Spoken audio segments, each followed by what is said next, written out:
E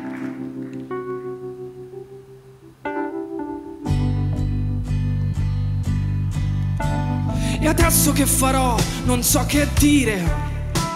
E ho freddo come quando stavo solo.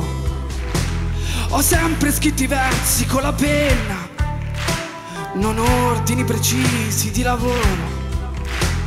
Ho sempre odiato i porci ed i ruffiani e quelli che rubavano un salario, i falsi che si fanno una carriera con certe prestazioni fuori orario.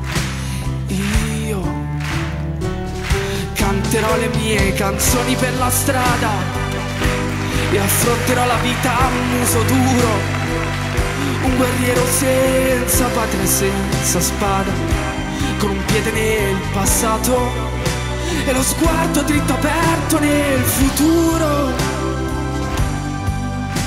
Ho speso 4 secoli di vita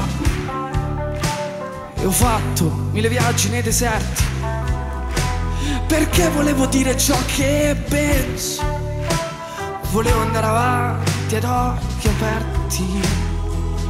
E non so se avrò gli amici a farmi il coro, lo saprò soltanto volti sconosciuti.